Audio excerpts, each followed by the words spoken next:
Hey there, wine lovers. Welcome back to the channel. I'm Scott, and today we're going to be taking a journey to Spain and the world-renowned Rioja region, where we'll be tasting 3 exceptional Riojas that are sure to tantalize your taste buds. While you're here, I'm always curious to hear what others are drinking. Drop me a note in the comments below. If you want to see me have something featured on a future episode, I'd love to hear it too. Always curious to hear what other people are drinking and sharing that communal aspect that I think wine brings to the table. Pun intended. Pun totally intended. Never heard of Rioja? I hadn't heard about it until the last couple of years, so I'm going to be learning right along with you today. Situated in the northern part of Spain, Rioja is one of the oldest and most esteemed regions in the country, boasting winemaking traditions that span centuries. Red Rioja wines are primarily made from 3 main grape varietals: Tempranillo, Garnacha, and Graciano. Tempranillo is the real star of the show here, with its bold flavors of dark fruits and its ability to age gracefully. When it comes to tasting notes, we can expect to encounter an array of flavors from Rioja wines, from red berries and cherries to hints of vanilla, spice, and oak. Today, we're tasting one wine from each of the top 3 levels of Rioja wine: a Crianza, which was aged for about 2 years, before being released, a Reserva, which was aged for 3 years, and a Gran Reserva, which was aged for 5. So let's see what these 3 have in store for us today.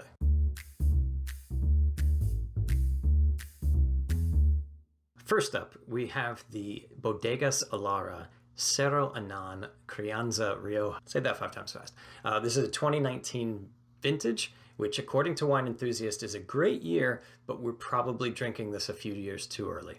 This was $13.99 and it sports an ABV of 13.5. Some nice color right off the bat, really getting into that like ruby and garnet area. Lots of fruit on the nose, those dark fruits, dark cherries, cranberry, a little bit of smokiness. Let's give it a shot. Cheers. High acidity, high tannins, a lot of that mouth drying effect, really like bold flavor. So very bright. It's been sitting out for a little while, probably could easily sit out for a little bit longer. Bright fruit notes, really getting those red fruit flavors in there. A little bit of strawberry, really good, really bold. If you're new to the channel, my Wine Fool rating level really bases wines on whether or not a particular person will enjoy it. So I would put Wine Fool level 2. That's the adventurous type. This is bold. This is a big, bold red. So if you like bold reds, you're gonna like this. Is it for everybody? No. Is this a starter red? No, not at all. Very interesting. Lots of stuff going on. You'd want something that cuts through that acid. Something fatty, cheese. This would be great with cheese, steak, like fatty steaks. Really nice. But something it's not heavy on the palate. It's sort of medium to light bodied in a sense that it doesn't like really like, it's not like a heavy cab. It's not like sitting on your palate for a very long time. But when it hits the palate, it's really strong. Really nice and a great price point.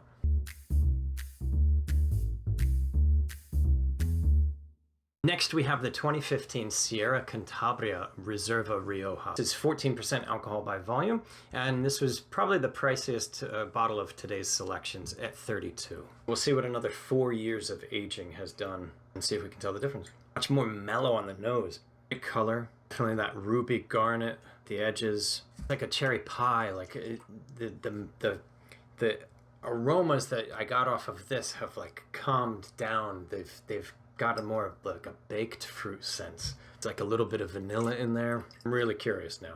Oh, like a different wine almost altogether. Amazing, you know, this is 9 years old, 5 years old. Flavors have sort of calmed down from this really bright, effusive wine over here in that sort of young, I guess for Rioja, relatively young, to this where the flavors have kind of mellowed out. The tannins have mellowed out a lot. It's really like kind of complex flavoring. I don't know if that's not the professional way to say it, but transformed into this whole new thing, and that's really kind of amazing.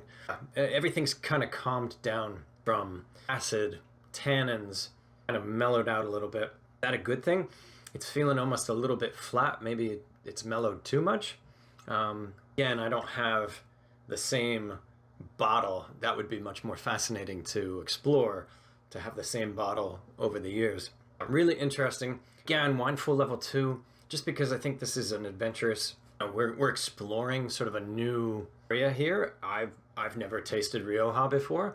Maybe I'm, in the minority, but I have a feeling a lot of people out there probably haven't. This is really interesting just to see the difference between the two. I'm really curious to get to the 2009 and see what's happened going 15 years, right? We've got 5, 9, and then we're going even further out with 15 years. So really curious to see how it steps out. Still think this is adventurous. It's a little bit more mellow. It's a little bit more approachable from a red perspective. So maybe if you're not into really bright, acidic, tannin forward, fruit forward, like high tannin reds, maybe an older Rioja is something you want to look for.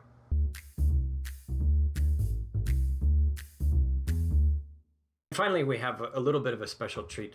This 2009 Bodega Manzanos Siglo Gran Reserva Rioja. These are all mouthfuls. Thanks for sticking with me. 15 years, that's really cool. And the fact that we've kind of been able to take a stepwise approach kind of down the ladder to this one to see what it could be like across the years. This one's 13.5% alcohol by volume. And this is another bottle that was pushing $30. It's interesting to me that you can get a bottle that's been aged for 15 years for about $30. There's definitely some varietals out there that if it was aged for 15 years, you'd be paying triple digits, if not more. So really interested to see what this is like. Compare it to its younger brethren.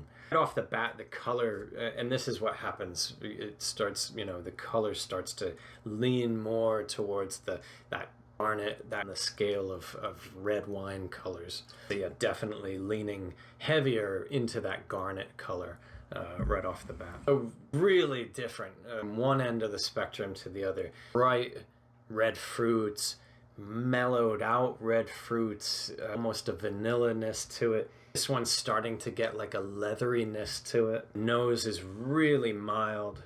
Dried fruit. Let's give it a try. Cheers. Almost all like tannins are non-existent at this point. Dried fruit, darker fruit. Definitely those notes of leather. It's hard to tell. Almost feel like it's gone too far. I'd have to taste something that's a little bit younger just to understand the flavor profile of this particular wine compared to the others. This feels like a nice step down. It's a nice evolution. It's really kind of rounded itself out. This one feels like it's missing. It's still enjoyable. It's still pleasant. It's almost mellowed out to the point of having lost some of its key characteristics. Full level 2, again, I think, adventurous sort of red wine, next level. I'm going to push this to a 3. Maybe it is a 3 because I can't taste, I'm not tasting maybe what I'm supposed to be tasting. I'm just not getting what I think there should still be remnants. This feels really nice at where it is in that age of 9 years.